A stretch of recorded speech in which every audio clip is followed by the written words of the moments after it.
आगामी मुंबई महानगरपालिका निवडणुकीच्या पार्श्वभूमीवर मनसे आणि शिवसेनेतलं राजकीय वैर आता आणखीनच तीव्र झाल्याचं दिसतंय। दादरमध्ये शिंदे सेनेनं एक बॅनर लावून राज ठाकरेंना डिवचलंय। काय नेमकं घडलंय बघूया। गंगाजल शुद्धच, पण काहींच्या विचारांचं काय?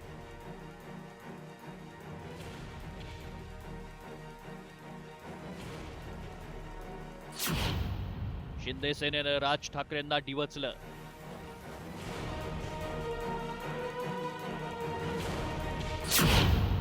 शिंदे सेना आणि मनसेत संघर्ष वाढणार। आमचे बाळा नांदगावकर इथे त्या ह्याच्यात घेऊन आले, काय ते छोट्याशा कमंडलूमधनं पाणी घेऊन आले। म्हटलं हड, म्हटलं मी नाही पिणार।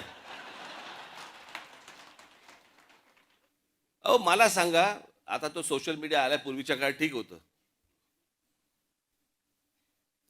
मी त्या सोशल मीडियावरती बघतोय माणसं तिथे आलेल्या बाया बिया घासतायत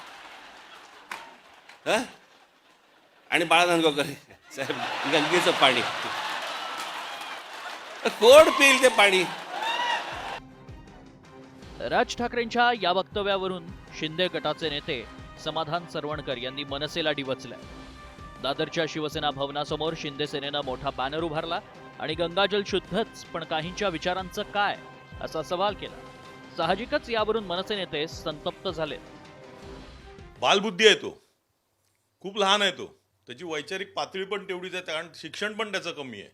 त्यामुळे त्यांनी ही भाषा वापरली। त्यांना पहिलं जाऊन तुम्ही विचारा की त्यांनी त्याच्या बाबांना विचारलंय काय की मी हा होर्डिंग लावू का?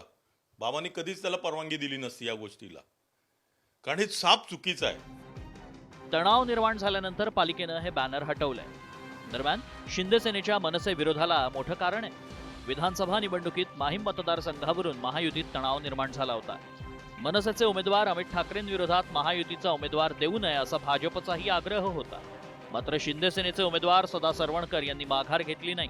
अमित ठाकरेंचा पराभव झाला आणि ठाकरे गटाचे महेश सावंत विजयी झाले। त्यामुळे मनसे आणि एकनाथ शिंदेंमध्ये राजकीय दरी निर्माण झाली। त्याची सुरुवात कदाचित या बॅनरनं तर झाली नसेल ना। मनसे आणि शिवसेनेतलं राजकीय वैर आगामी महापालिका निवडणुकीत अधिक तीव्र होणार असल्याचं सध्याचं चित्र आहे। ब्युरो रिपोर्ट, साम टीव्ही।